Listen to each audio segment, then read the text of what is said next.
Hello दोस्तों, तो मेरी कहानी है दो बहुएं और चालाक बुआ सास। दीपा और अनीता दोनों ही देवरानी और जेठानी थी। दीपा नौकरी करती थी और अनीता घर संभालती थी। उनका परिवार बहुत बड़ा था। सास ससुर और उन दोनों के बच्चे, कुल मिलाकर घर में 10 लोग थे। और आज कई सालों बाद उनकी बुआ सास अपने भाई के पास रहने आई थी। सुबह उठते ही बुआ जी ने देखा दीपा जल्दी जल्दी अपने काम निपटा रही थी और अनीता ने सबका नाश्ता बना दिया। जिस नाश्ते को दीपा ने सबको परोस दिया। इसके बाद दीपा ने खुद अपना टिफिन पैक किया और जॉब पर चली गई। अनीता ने फिर दोपहर का खाना बनाया और थोड़ी देर बैठ गई अपनी सास और बुआ सास के पास।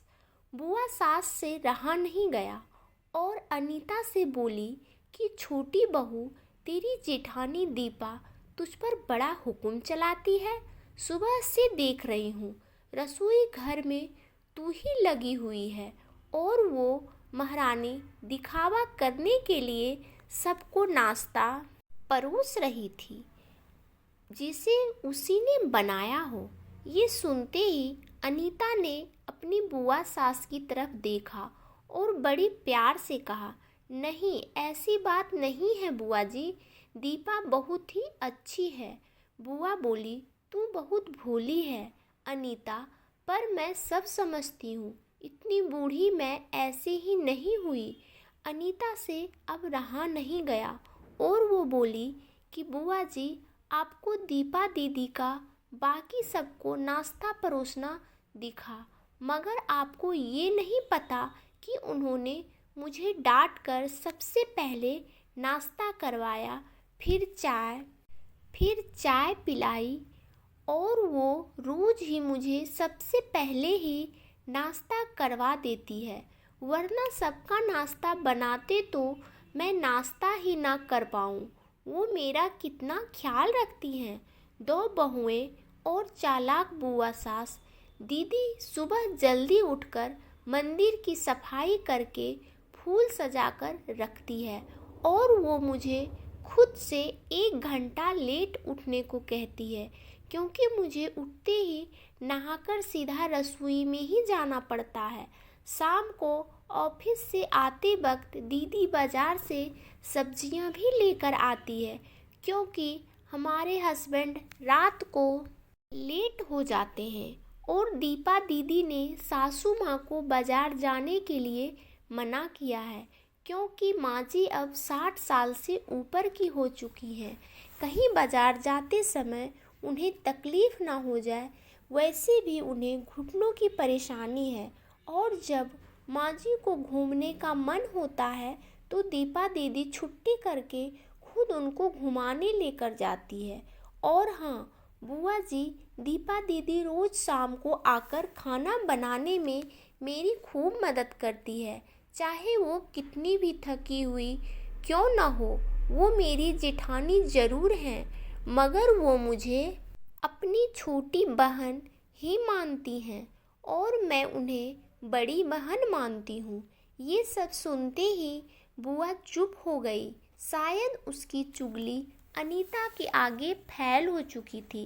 शाम को दीपा सब्जी की थैली अनीता को पकड़ाते हुए बोली कि अनीता, सब्जियों के साथ वाले थैले में तुम्हारी फेवरेट लेखक की किताब भी लाई हूँ।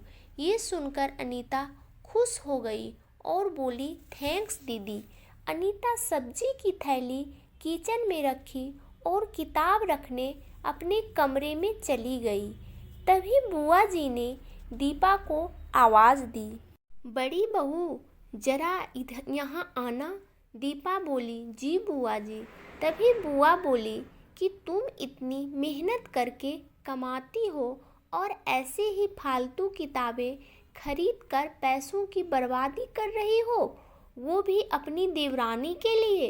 वो तो वैसे भी घर में करती ही क्या है, तुम दिन भर मेहनत करती हो और वो घर पर आराम करती है। इस बात पर दीपा मुस्कुराई और बोली, क्या बुआ जी, आराम? और अनीता, उसे तो कह कह कर आराम करवाना पड़ता है, सुबह से बेचारी लगी ही रहती है। किचन में सबकी अलग अलग पसंद, मेरे और उसके मिलाकर 4 बच्चों का टिफ़िन सब वो ही करती है।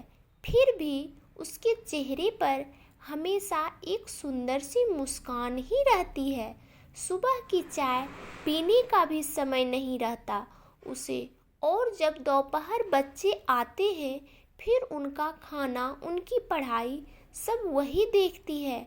वो है, इसलिए मुझे बच्चों की चिंता भी नहीं रहती और मैं अपना पूरा ध्यान ऑफिस में लगा पाती हूँ। कुछ दिनों पहले ही प्रमोशन मिला है। मम्मी पापा की दवाई कब खत्म हुई और कब लाना है, ये सब वो ही ध्यान रखती है। घर पर भी कभी कौन सा रिश्तेदार आता है, उनकी सेवा भी वही करती है। और बुआ जी, घर पर रहकर घर और बच्चे संभालना कोई छोटी बात नहीं। मेहमानों को भी आओ भगत अनीता बिना किसी शिकायत के करती है। उसे तो बस पढ़ने का ही शौक है।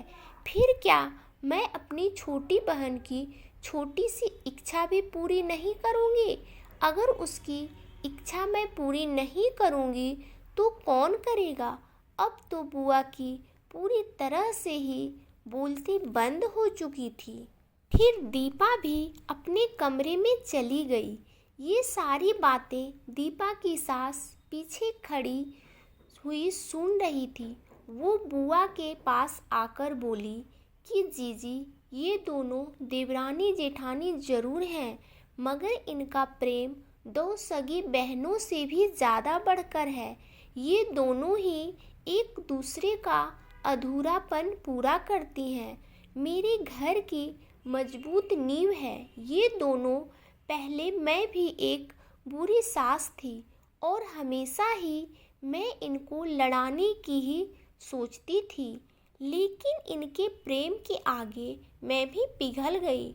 और वैसे भी इनको लड़वा कर नुकसान तो हमारे ही घर का है ना, इसलिए मैं भी इनके ही प्रेम में मिल चुकी हूँ। लेकिन ये बातें दीपा और अनीता की बुआ सास को समझ नहीं आई और वो मुंह घुमाकर अपने कमरे में चली गई, क्योंकि वो तो इनके लड़वाने की ही आई थी। लेकिन दीपा और अनीता जैसी बहुओं के बीच दरार पैदा करना बिल्कुल नामुमकिन था। और दोस्तों, अगर दीपा अनीता जैसी बहू बेटी हर घर में हो तो उनके प्यार घर को बड़ी से बड़ी ताकत भी नर्क नहीं बना सकती। वाकई मैं ऐसी बहुएं घर घर में हो तो हर घर एक स्वर्ग बन सकता है। आप इस कहानी के बारे में क्या कहेंगे दोस्तों?